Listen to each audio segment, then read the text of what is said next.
After that, I picked up Undercurrent by Paul Blackwell, I think. Yes, by Paul Blackwell. This is kind of a. It's kind of a thriller sci-fi, I think, actually, considering what really happens in this book. Um, this one I've been looking at for a while, thinking it would be an interesting read, so I finally picked it up. I ended up giving it 3 out of 5 stars, maybe 3.5. Um, it was a really interesting story. Essentially, what happens is the boy, Callum, he he goes over the waterfall outside of his town, and when he wakes up in the hospital, like everything's kind of different. Like he's in a different reality of his life, and he's not like the person he was, but he's more like his older brother. Um, the concept was really interesting, and the story was pretty fast paced and all, but the only problem I had was that it kind of ended so abruptly that it didn't really. It kind of left the reader hanging as to what really went on and what really happened and why going down the waterfall put him through to like another alternate universe or something. It was a little, I don't know. I was kind of disappointed by the end, but I don't know because there were still a lot of questions that I had, and there wasn't a lot of like reconciliation for everything that had happened, and I don't know. So I don't know if there's a sequel to this. If there is, then I would really like to read it.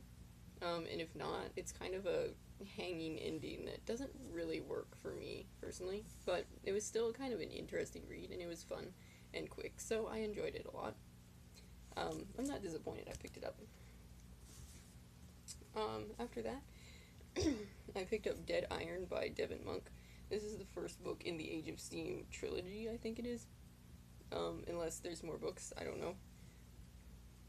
But this is a steampunk fantasy, also kind of paranormal. It's really interesting because it has a lot of different genres all thrown in together. Because it's steampunk set in the old west, and but there's also like magic elements, and then the main character is a werewolf.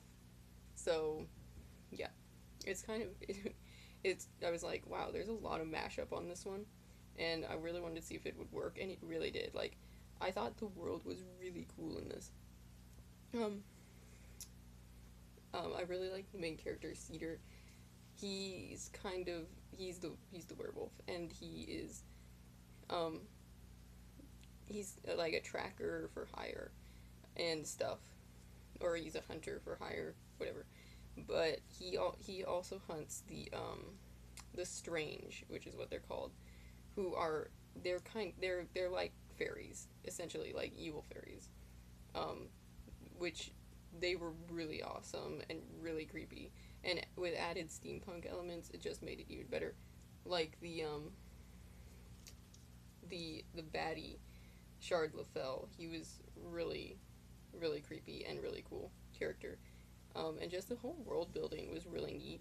I did enjoy the characters. They're not like my absolute favorite characters ever, but between them, I did care about them, and between them and the world building, I thought this was a really neat series, and I look forward to continuing it. So yeah, 4 out of 5 stars with that one. And finally, I picked up Proven Guilty by Jim Butcher. This is the eighth uh, book in the Dresden Files series, and because I I didn't get to read a Dresden book last month, which made me really sad. So I finally picked one up again, and I enjoyed this one. Not as much as some of the others. I give this one 3 out of 5 stars. Still good though, and I really loved. I actually really liked the concept of this one. Harry ended up at a horror movie convention, and had to fight like creatures from the movies, but it was actually fairies, and it was just kind of crazy, but it was really cool too. Um, and just as always, I always love these. They're just good fun, but yeah, as always, looking forward to continuing these. So yeah, let me know what you guys read for the first month of summer, and if you have any other like summer suggestions you think I should read before the summer's over. And I'll be back with my book haul for June as well. So I'll see you later. Bye.